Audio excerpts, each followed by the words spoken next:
Good raising, folks. Wednesday, the 29th of April here.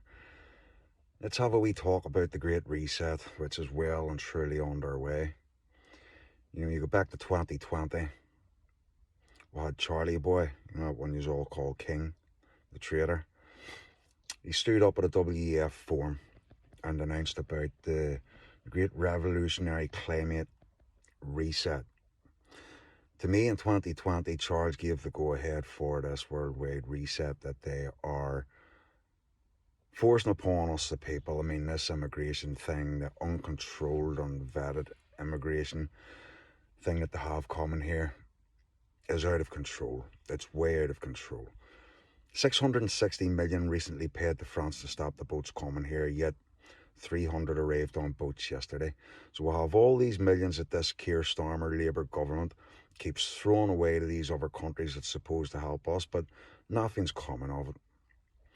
Also, 2019, the WEF, the World Economic Forum, teamed up with the United Nations in their push for their Sustainable Development Goals, which is their bigger agenda, which leads into digital ID, central bank and digital currency, where everything about your life is tracked and traced, every penny you spend, what you spend it on, and your carbon footprint that comes from your spending.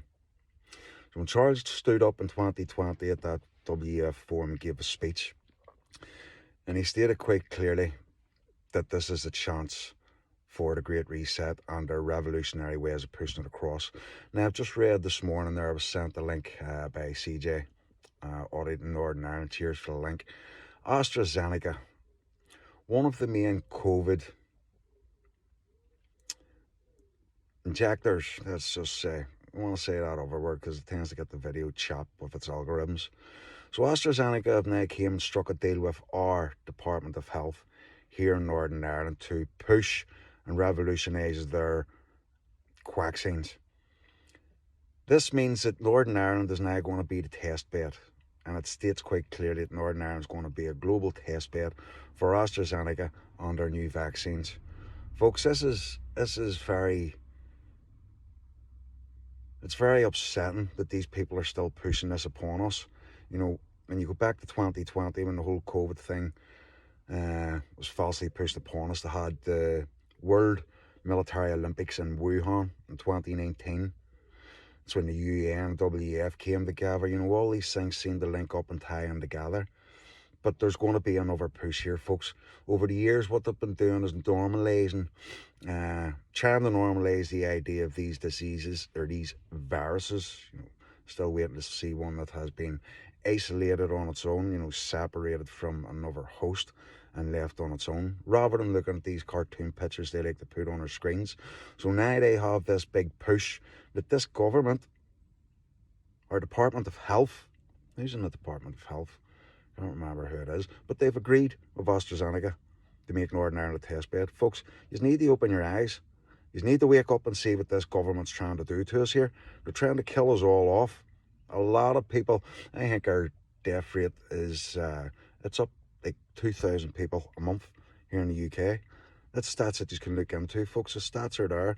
Obviously, the stats aren't correct and true, as we the people deserve to know, but you all need to bang your heads together here, folks. Now, coming the 16th here, I'll be heading over to London to attend the Tommy Robinson rally to unite the kingdom, because I believe that our nations all need to stand together against this government, against this Labour government.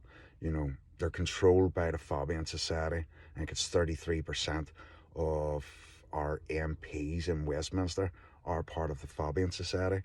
And you can link that into the Tories as well. Two peas in the same pot. Listen, folks, there's going to be a big push on us. Now that the summer's here, these viruses coming and hitting us in the summer, big push on AstraZeneca's vaccines here. You need to open your eyes, folks. You need to open your eyes, and we need to come together. Like I say, unite the kingdom. London, the 16th of May. There's a good group of us going over from Northern Ireland, a big group of us going from Northern Ireland, and it'll be good to see us all teaming up with the true patriots. Here's the thing, folks, and I'll reiterate it time and time again. Unless we the people come together, They're just going to keep railroading us. They're going to steamroll us into the ground here. They're going to drive us into poverty, crash our economy, already crashing the NHS system. And this is a government that's supposed to work for the people. So while they're sending hundreds of millions off to try and stop this invasion that's coming to our country with unvetted criminals, the most heinous of people coming from third world countries and being put up for free in our hotels, has to stop. You know, it begs the question, these hotels that's putting these up, who are they putting them up for? Why are they unvetted? Why are they undocumented? Who are these people? The question remains, folks. Are we going to come together or not? Because it needs to happen. I'll speak to you all soon. God bless.